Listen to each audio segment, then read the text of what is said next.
Hello everyone, this is Daireem and we are going to study short story The Gold Watch by Raj Anand.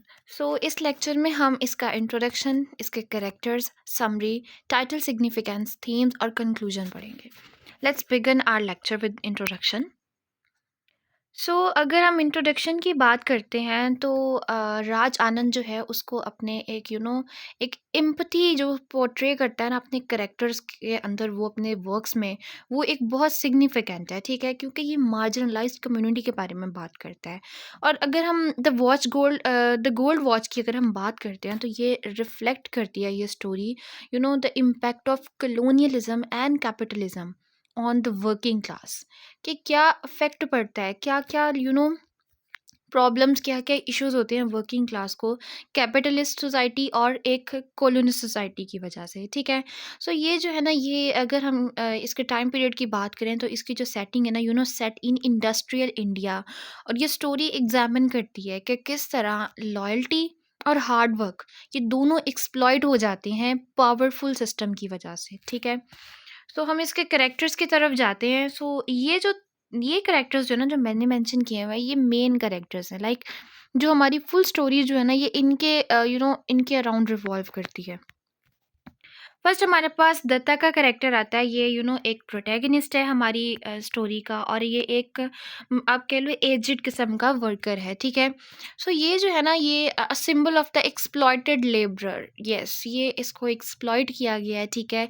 और ये वो मजदूर है जिसको elite class, upper class, powerful वाली class ने इसको एक्सप्लॉइट किया है, इसको सप्रेस कर दिया, ऑप्रेस्ड कर दिया है.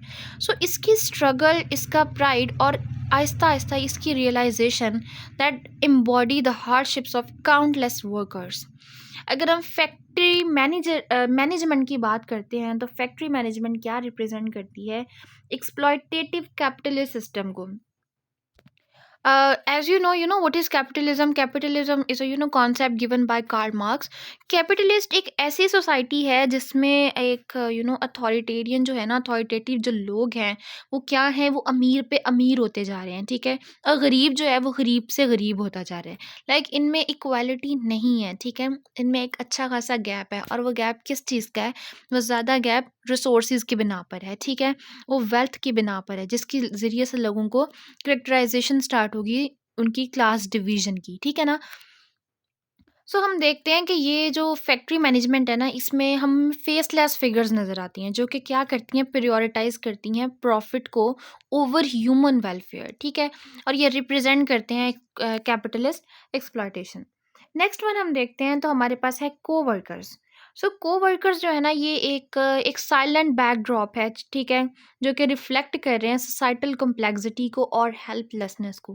लाइक ये लोग मायूस हैं, ये लोग अब इनके पास कोई और चारा नहीं है. उनकी उनकी आप कह लो उनकी हार्डशिप्स को फ़ील करने के अलावा, उनकी हार्डशिप्स को बर्दाश्त करने के अलावा. क्यों? क्योंकि इनको अपने घर को लुक आफ्टर करना है, घर की देखभाल करनी है, अपने बीवी बच्चों का सहारा बनना है. इस तरह की चीज़ें जो है ना, ये अगर हम हिस्ट्री की भी बात करें ना, हिस्ट्री से लेके प्रेज़ेंट टाइम की बात करते हैं, तो जो ये वर्किंग क्लास है ना, ये स्टिल एक्सप्लॉइट हो रही है कैपिटलिस्ट सोसाइटी के ज़रिए से. अब हम अपनी समरी की तरफ आते हैं कि हमारे शॉर्ट स्टोरी की स्टोरी क्या है, ठीक है. ये स्टोरी जो है ना, ये रिवॉल्व करती है दत्ता के कैरेक्टर के अराउंड, ठीक है. जो क्या है, जिस तरह मैंने आपको पहले बताया, एक एजेड वर्कर है, ठीक है, जिसने अपनी लाइफ टाइम जो है ना वो स्पेंड कर दी है, अपनी ज़िंदगी आधी से ज़्यादा ऑलमोस्ट सारी सारी ही उसने स्पेंड कर दी है. क्यों? क्योंकि अब वो एक एजेड है, अब वो बूढ़ा आदमी है, ठीक है. अब वो वर्किंग कहाँ करता था? एक लॉयली उसने ईमानदारी के साथ काम किया था एक फैक्ट्री के अंदर, ठीक है. अब अब उसका हिज प्राइज्ड पोजेशन जो उसकी थी ना, वो क्या है? एक गोल्ड वॉच है, ठीक है, जो कि सिंबलाइज करती है years of dedication and hard work.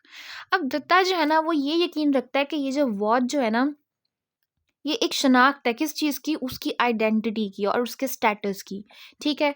अब हम देखते हैं कि ये जो है ना, ये जो स्टोरी का नैरेटिव जो है ना, ये अनफोल्ड करती है, and then we see the harsh realities of his situation.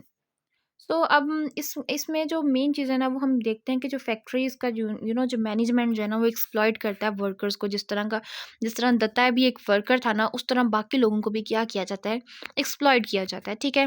और ये ऑफर करता है एक symbolic reward like such as a watch to mask the lack of fair treatment and respect. Yes. अब कुछ लोग इस तरह के थे जो कि वहां पे जॉब कर रहे थे, सिर्फ उन चीजों उनको क्या था कि उनको एंड पे एक रिवॉर्ड दिया जाएगा, ठीक है। तो दत्ता की जो रिटायरमेंट जो है ना, वो हम देखते हैं एक is met with indifference, like reflecting the due dehumanization of labour under colonial and capitalist systems. Yes. So यहाँ पर अगर मैं इसके टाइटल सिग्निफिकेंस की बात करती हूँ ना, like the gold watch. Gold एक एक बहुत ज़्यादा, आप कह लो कि एक बहुत एक स्पेशल चीज़ है, ठीक है। एक स्पेशल चीज़ है स्पेशली उन इंसानों के लिए जो वर्किंग क्लास है, जो एक पुअर क्लास है, जिन्होंने कभी गोल्ड शायद अपनी ज़िंदगी में कभी बाय ही ना किया हो, ठीक है ना।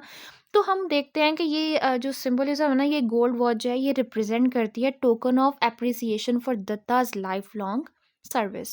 ये भी सिग्निफाई करती है कि किस तरह एम्प्लॉयर्स जो है ना, उनके एक एक सुपरफिशियल एक रिकॉग्निशन दे दी जाती है।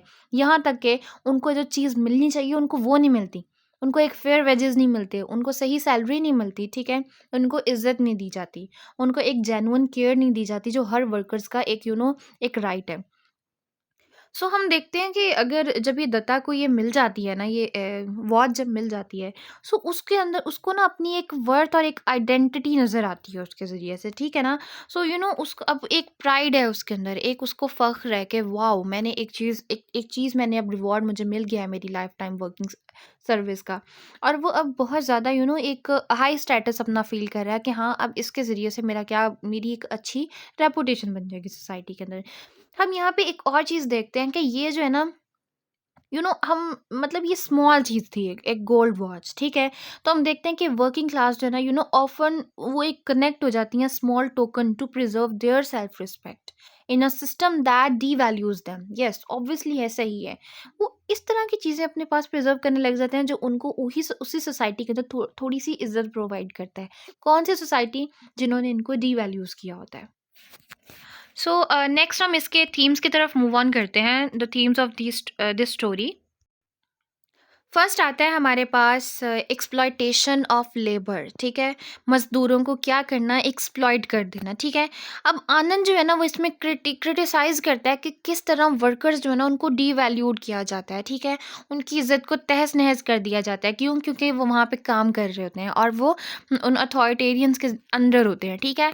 सो ये यहाँ पे हम देखते हैं कि इसको यहाँ पे receiving symbolic rewards instead of substantial benefits. Obviously उनको वो जो बेनिफिट मिलना चाहिए ना, जिस जिस दौरान वो काम कर रहे हैं, वो उनको नहीं मिलता था। बट उनको एंड पे कुछ ना कुछ ऐसी चीज़ दे दी जाती थी जो कि उनके लिए बहुत ज़्यादा मायने रखती होती है। उस एक रिवॉर्ड के लिए वो अपनी पूरी ज़िंदगी सर्व कर देते थे उनके लिए, ठीक है। नेक्स्ट वन हम देखते हैं, that is colonial and capitalist impact. Yes, अब ऐसा ही है, ये जो स्टोरी जो है ना, ये रिफ्लेक्ट करती है डूल ऑपरेशन ऑफ वर्कर्स, ठीक है। अब एक तो वो कलोनियल पावर के जरिए से ऑप्रेस्ड हो रहे थे, ठीक है, वो उनको ऑप्रेस करी थी, और दूसरा क्या था, कैपिटलिस्ट सोसाइटी से ऑप्रेस्ड थे वो लोग, ठीक है। अब ये दो चीज़ें जो थी ना, ये डुअल एक डुअल ऑपरेशन हो रहा था उनके ऊपर, वो डबल मार्जिनलाइज्ड उनको किया जा रहा था। नेक्स्ट हम देखते हैं, तो हमारे पास आता है ह्यूमन डिग्निटी। सो ये वॉच जो थी ना, ये क्या रिप्रेजेंट करती है, ये दत्ता की उस अटेम्प्ट को प्रेजेंट करती है, जो कि क्या थी, उसकी अपनी डिग्निटी को प्रिजर्व करने की, कहाँ पर, एक एक्सप्लॉयटेटिव इन्वायरमेंट के अंदर रहकर। So the next one is illusion of recognition. Yes. अब ये जो टोकन था ना, ये टोकन ऑफ रिवॉर्ड जो था, ये एक बहुत एक इम्पॉर्टेंट, एक क्रूशल था उसके लिए, ठीक है। And failing to address the systematic injustice faced by the workers, बिल्कुल ऐसा ही है, अब उसका एक जो रिवॉर्ड जो था ना, ऑब्वियसली वो एक इतनी उसकी मतलब वर्थ नहीं थी जितना उसने सफ़र कर लिया था। उसने सफ़र भी किया किस चीज़ के लिए सफ़र किया? जस्ट इनको सर्व करते हुए, ठीक है? अपने आप की मतलब फुल उसने एक अपना जो एक कह लो ना एक उतना यूथ जो था उसने ख़त्म कर दिया, बुढ़ापे में आ गया है। क्यों? अब वो किसी काम के काबिल नहीं रहा, तो उसको रिटायरमेंट मिल गई और रिटायरमेंट के नतीजे से एक गोल्ड वॉच दे दी गई, जो कि उसकी वो मेहनत के लिए बिल्कुल भी उस 0 पॉइंट भी नहीं है उसकी मेहनत पे, जो उसने पूरी ज़िंदगी वहाँ पे फैक्ट्रीज़ में की। So let's move towards the conclusion of our story. आनंद की ये स्टोरी जो है ना ये resonates with universal struggle for fairness and justice. ये ये क्रिटिसाइज करती है सोशियो इकोनॉमिक स्ट्रक्चर्स को जो कि एक्सप्लॉइट करती हैं ह्यूमन लेबर को, जबकि प्रिटेंड ये करते हैं कि वो इनको वैल्यू देते हैं। ये जो कहानी थी ना ये एंड इस चीज़ पे होती है कि एक रिफ्लेक्टिव नोट होता है जो कि इनकरेज करता है रीडर्स को कि वो रीथिंक करें कौन किस चीज़ के बारे में, the system of recognition and the true value of human effort. So this is all about today's lecture. I hope आपको ये पसंद आया होगा। Thank you all of you.